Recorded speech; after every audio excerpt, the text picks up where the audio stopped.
Good morning everyone. Today I am going to discuss about the computer network subject unit 5, that is application layer. So in previous video classes we have discussed about the client server programming, WW, that is World Wide Web, and HTTP, hypertext transport protocol, and FTP, and some more topics like email, electronic email, and we have discussed about the domain namespace,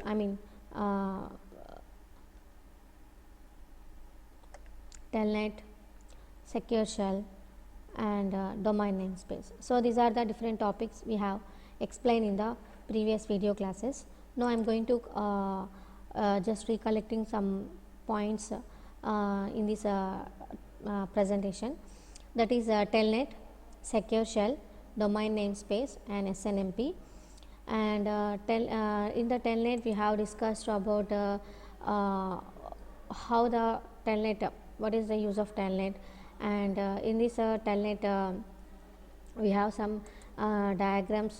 Telnet is nothing but terminal network, and these are the some telnet is almost replaced by secure shell, because we have two reasons in telnet why we are replaced that, and we have issues and challenges related to the concept of remote logging.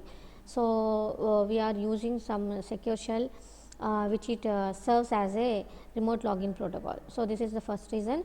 Another reason is the network administrators which uses the telnet for diagnostic and debugging purposes. Okay, these are the two reasons not to for replacing the telnet by secure shell. Okay, so this is the local versus remote logging. So this is the we are telling the difference between the local logging and remote logging. Okay, so this is the diagram of that local and local logging and remote logging. And the next we are having the network virtual terminal. So it transfers the transforms the characters into the universal character set. We can say it is a network virtual terminals. Okay, so this is the intermediate between the devices. Okay, it converts the characters. Okay, this is the NVT concept of the NVT. So here having the NVT character set. Okay, so this NVT character set, what will be do, whatever the character set we are having, that can be converts into the universal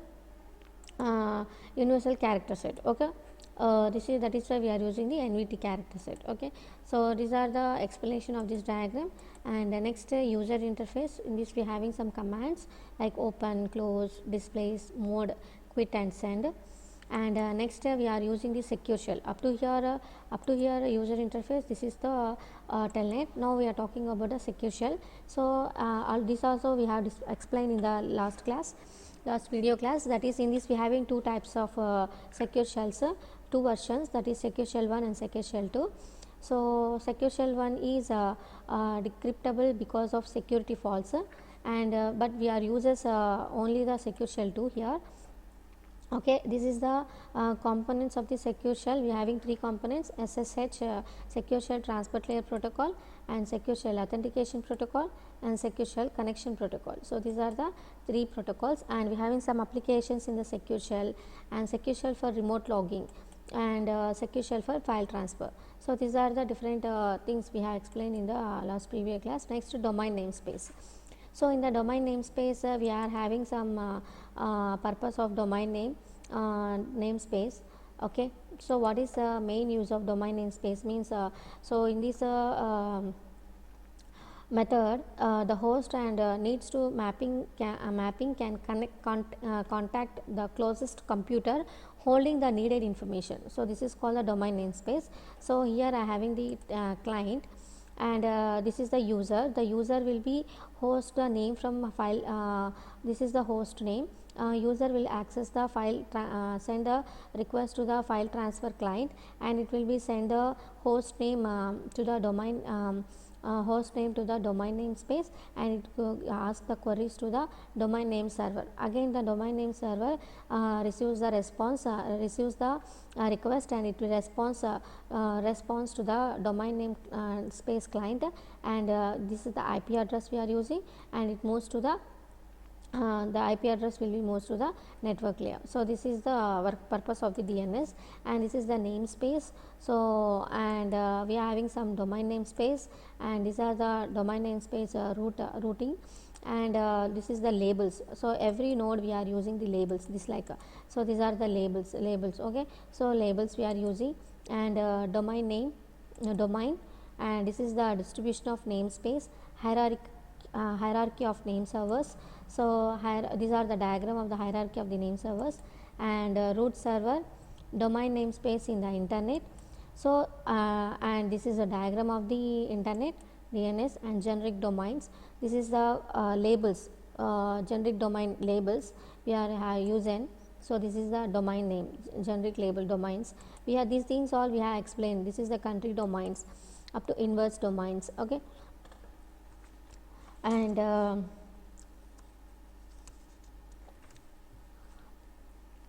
root domain.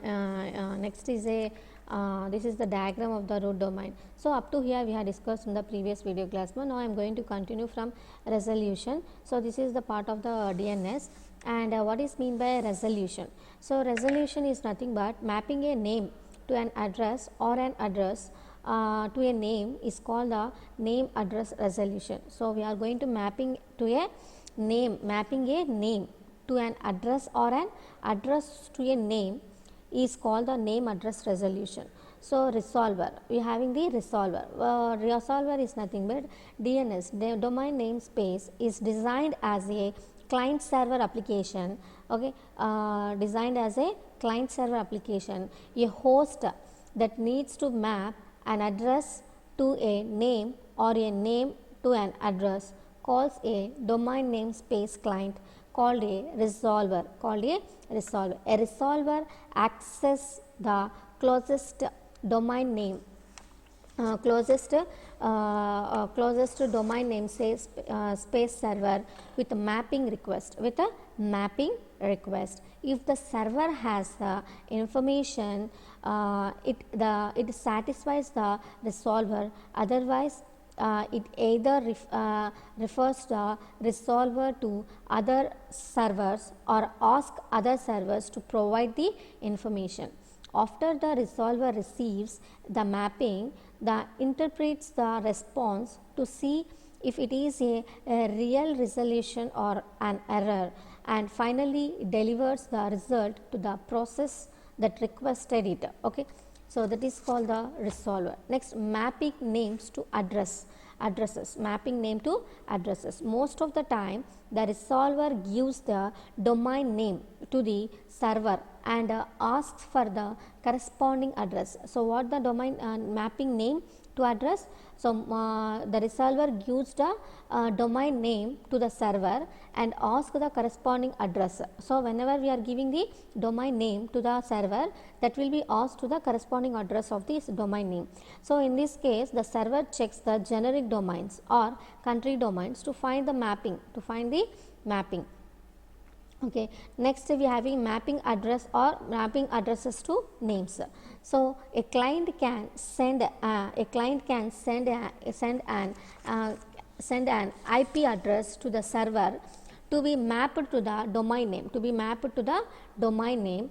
So before, this is called a PTR. This is called the PTR query or inverse query. PTR query or inverse query. Server uses inverse domain here. So if the resolver receives the IF address, that is 132.34.45.121, the resolver first inverts the address and then adds the two labels before sending. So the domain name sent is 121. So reversely we are sending. So resolver receives the IF address. So the resolver first inverts the address and adds the two labels to the before sending. Okay. So that labels is called 121.45.34.132. in address.arpa. ARPA means what? Now only we have discussed in the table. This is the ARPA. So what is the ARPA? ARPA means what? Here we have discussed here ARPA. So ARPA is nothing but this is here in this label. So we are using the ARPA. So this is the ARPA. Okay. So in address. So this is the reverse order. So this is the inverse domain. So what is our address? First 132.34.45.121. Now and reversely I am sending, that is 121.45.34.132 dot in address ARPA. So this is the index to names. Okay. So this is reverse order. Okay. So we are mapping in the reverse order. Okay. And ARPA, which is received by the local domain namespace and resolved. So next recursive resolution. So what is mean by recursive resolution? So the client resolver can ask the recursive answer from a name server. This means that a resolver expects the server to supply the final answer. Okay. So if the server is the authority for the domain name, it checks its database and response. It checks its database and response. If the server is not the authority, it sends the request to another server, the parent usually, and waits for the response. If the parent is authority, it responds, otherwise it sends the query to yet another server. When the query is finally resolved, the response travels back until it finally reaches the requesting client. Okay. So this is called recursive resolution. Okay. In this I having the diagram of the recursive resolution. So this is the diagram. I having the client here, and what we are having, and we having the root server. So and I having the computer here, and mcgra.com. So this is the another computer. So what we are doing here, here I am performing the transformation. So from the client I am sending the data to the another one, that is another system. So that's the system will be sent to the education, and education will be send the data to the root server. Again it will be moved to the com, and it will move to the mcgra.com. Okay. So this like, so so on, this like the communication. After that, these are the requests came from the client. Again we are responding to the client through the backsides, this like backsides. So every root server will having the solution. So okay, okay, and this is so here this is the client can ask the recursive answer from the name server. Again I am saying why, what is mean by recursive resolution. What the client can ask the recursive answer from the name server. Okay. So this means that resolver expects that server supply the final answer. So if the server is the authority, if the root server, so if you see that this is the server is the authority for the domain name. It checks its database, and responds. If the server is not the authority, it sends the request to another server. So client send the request to the root server, but if it is authority, it will be response to the client. If it is not authority, it will be sends the request to another server, that is parent, and waits for the response, If the parent is the authority, it responds, otherwise it sends the query to another server. So another server when the query is finally resolved. So whatever the request we have sent one by one to the servers, if any one of the server is responded to our query, we can think that it is the authority of the server. Okay. It will be the main domain. Okay. And it if the finally it resolved, the response travels back. Again the response travels, see 6, 7, 8, 9, 10, this is the response is travel back until the final reaches to the requesting client. So, where to came the request, until that our response will be moves to that client. Okay. This is called the recursive resolution. Okay, and this is the explanation of this diagram. Okay. So, first client sended the request 1, 2, 3, 4, 5, 6, this line request is moving, but after the 3 I having the root server middle. So, if the root server will be replied, okay, he has the answer regarding this request which is sent by the client. If it is responded, then we can the root server will be checks its database and response. We can say it is the final answer which is sent by the root server, and from there onwards the response will be come back to the client. If the root server is not the authority to answer that request, again it moves to the another server, that is COM, or again how much servers is there, if any one of the server needs to answer. So, finally answer where to came. So, from there to the response will be go back to the client. So, this like the communication will be occurred in the recursive resolution. Next, coming to iterative resolution. So, what is mean by iterative resolution? If the client does not, so I having the diagram here, this is the diagram, I having the client here the middle, okay, and this is the root servers. So, this is the .com and macro mcgray.com. So, these are the different servers we are having. So, what here, if the client does not ask recursive answer, the client does not ask recursive answer, the mapping can be done iteratively. So, client is not ask the recursive answer. Okay. So, in the first one recursive resolution, client can ask for the recursive answer. Here iterative resolution, the client does not ask for a recursive answer.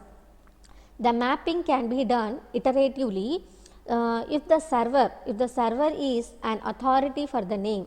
If the server is authority for the name, it sends the answer. Okay. So, if it is not, it returns to the client the IP address of the server. That it thinks can resolve the query. Okay. The client is responsible for repeating the query to this second server. If the newly addressed server can resolve the problem, it answers the query with the IP address. Otherwise, it returns the IP address of a new server to the client. Now, the client must repeat the query to the third server. So, what we are doing here iteratively, it will not moving in the one by one, okay, one after another, it is in a iterative form. So, client does not ask recursive answer to anyone, okay, but iteratively the communication will be occurred. So, if the server is here, the root server is there. So, if the server for the name, it sends the answer. If the server will be sends the answer for the request of that client. So, it does not asking, he is not expecting the answer from the any other servers. So, it just having the request, that request is moves to the root server. If the server is the authority for the name, so it sends the answer. If it is authority for the name, it sends the answer. If it is not, the client, the IP address of the server, that it thinks, the IP address of the server thinks it resolves the query, okay, but the client is responsible for repeating the query. What the client do, again the query will be repeated to the second server. Second server means what we are having second server. First server is the find.edu. Again second is the edu, okay.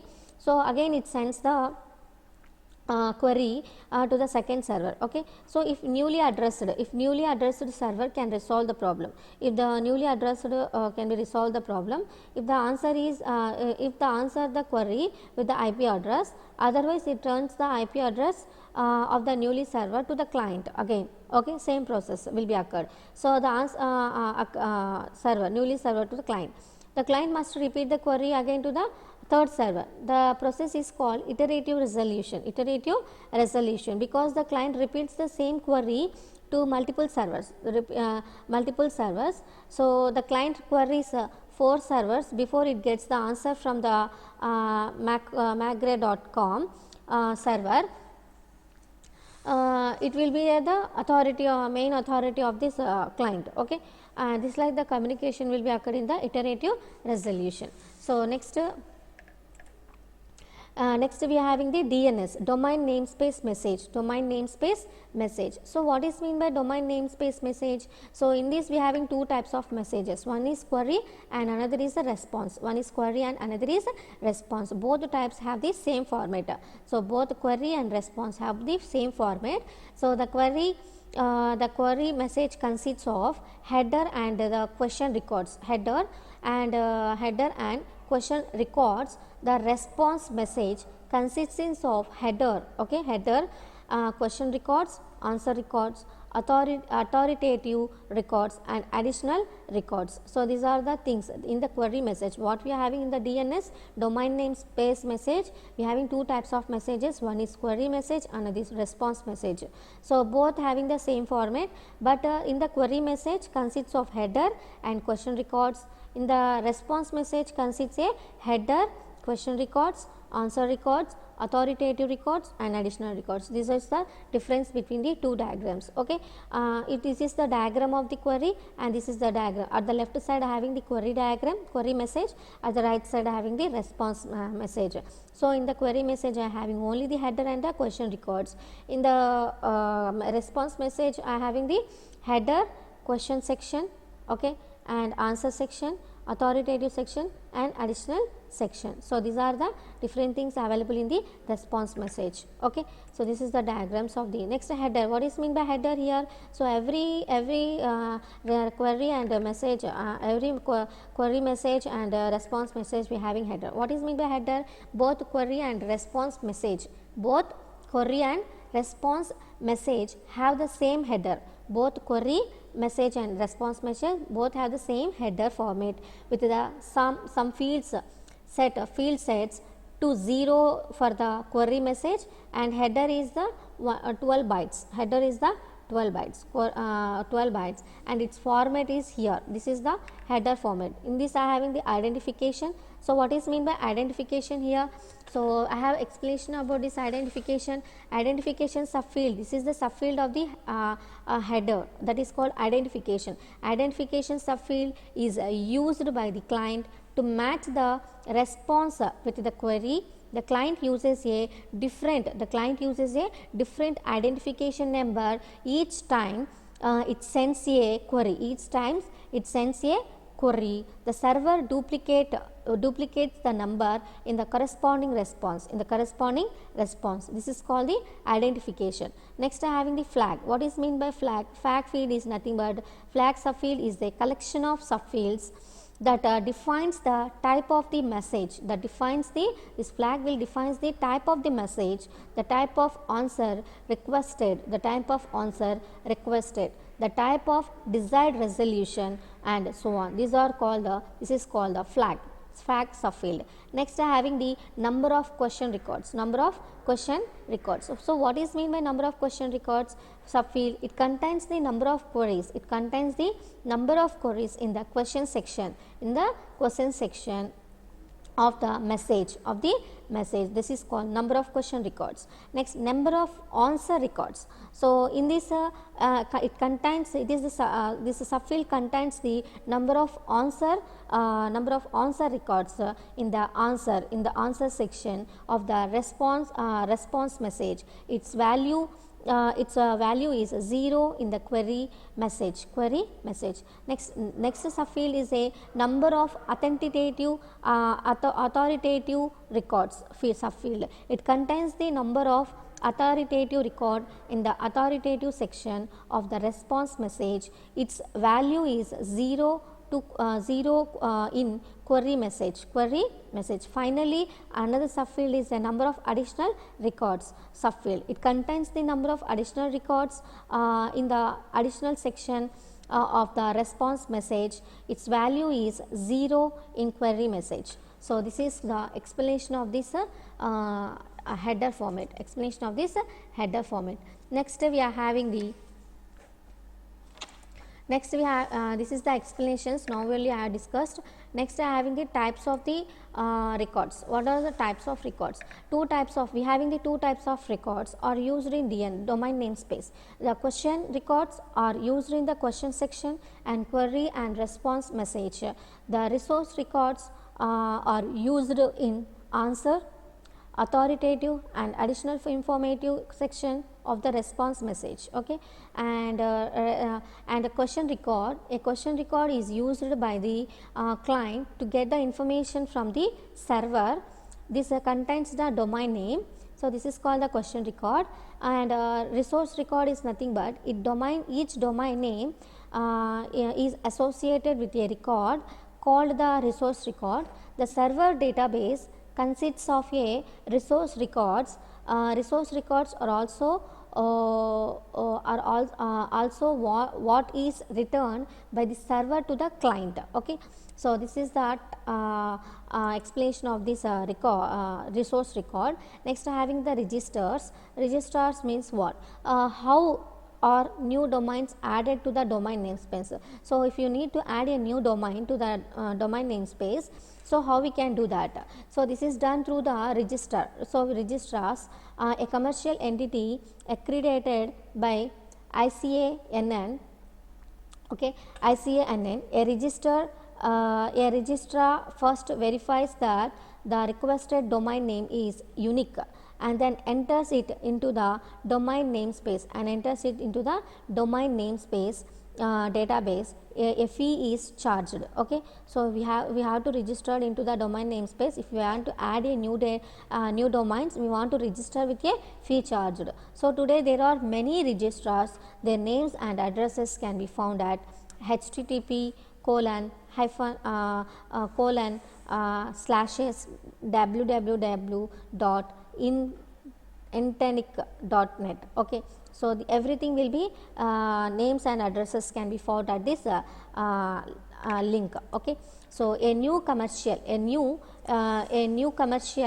I mean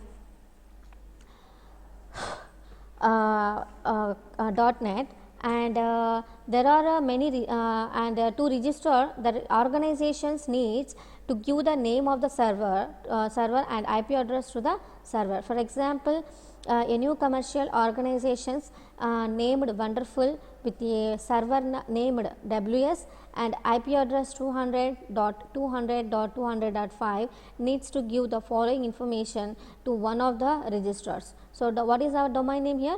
WS Wonderful ws.wonderful.com.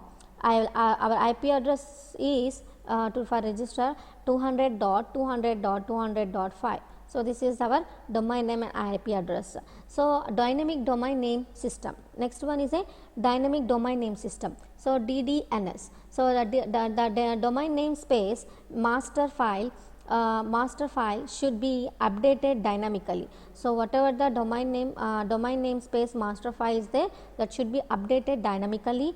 The dynamic domain name space name system was devised to respond to this need.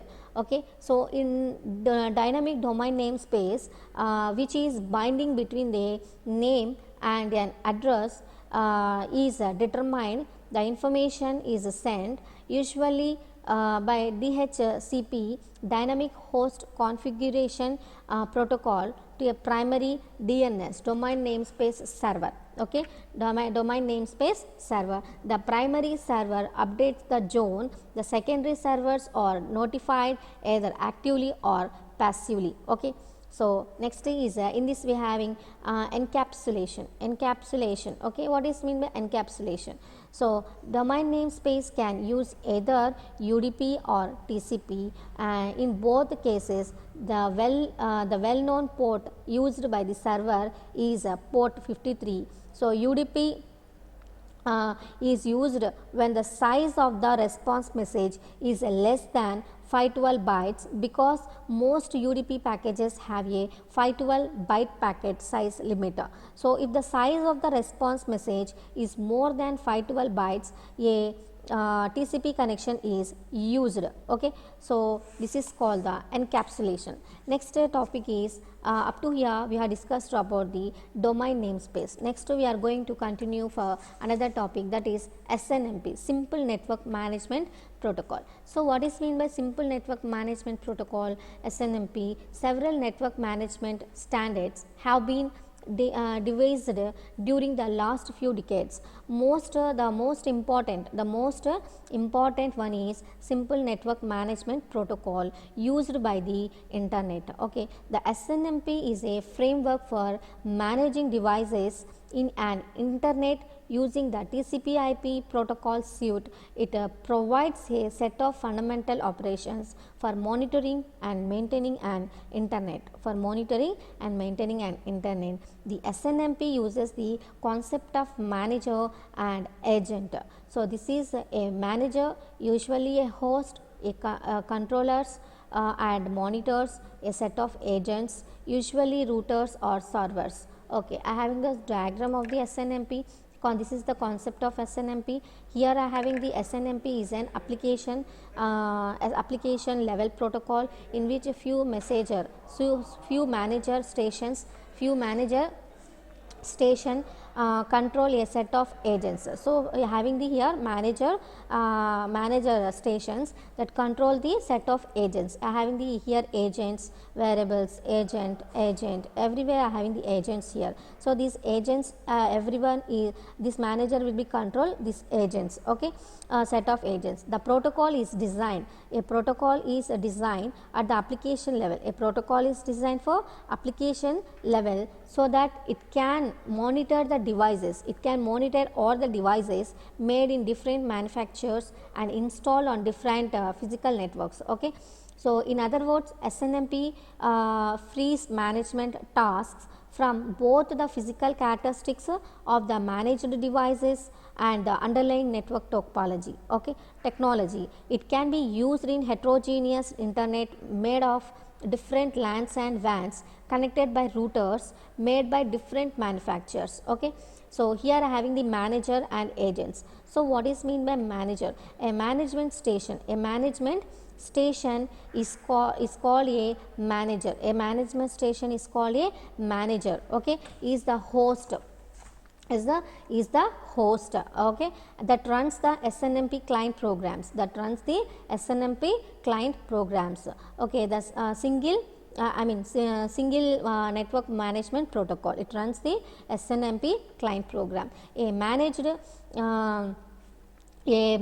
station called an agent. A managed station calls an agent is a router or a host that runs the SNMP server program. So management is achieved through simple interaction between a manager and an agent. Okay, so the agent keeps performance information in database. The agent keeps performance information in a database. The manager has access to the values in the database. So for example, a router, having the router can store the appropriate variables. A router can store the appropriate variables, variables in the number of packets received and forwarded. The manager can fetch and compare the values of these two variables to see if the router is congested or not.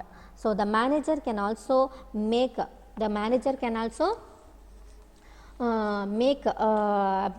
router perform certain actions. For example, a router periodically checks the value of the reboot counter to see when it should reboot itself. It reboots itself. For example, if the value of the counter is 0, the manager can use these features to reboot the agent remotely at any time.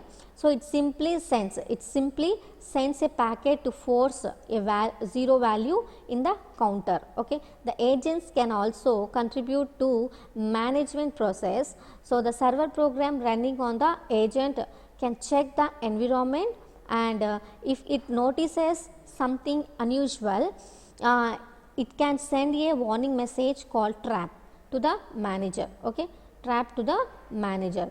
And here In other words, the management with SNMP is based on three basic ideas. One is a manager checks an agent by requesting the information that reflects the behavior of the agent. Another idea is a manager forces an agent to perform a task by resetting values in the agent database. Okay. So, another idea is an agent contributes to management process by warning the manager of the unusual situations. Okay. So, these are the three basic ideas we have follow in the management SNMP. Okay. So, having some components in management, we do to do management tasks. SNMP uses two other protocols, that is structure of management information SMI and management information base MIB. Okay. So, these are the two components we are using in this management, and next we are having a role of SNMP. What is the role of SNMP? SNMP has some very specific roles in network management. In network management, it defines the format of the packet to be sent from manager to an agent and vice versa, and in the role of SMI means structure of management information. So, to use SNMP we need rules for naming objects. This is particularly important because the objects in SMP form a hierarchical structure. Part of a name can be inherited from the parent. Okay. So, that is called the role of SMI. SMI means structure of management information. Next, another role is MIB. MIB means management information base. MIB creates a set of objects defined for each entity in a manner similar to that of a database, mostly metadata in a database, names and types without values. Okay. So, this is called the role of MIB. MIB means management information base. Okay. So, up to here we have discussed about the SNMP topic. So, up to here we have completed the unit 5. Thank you.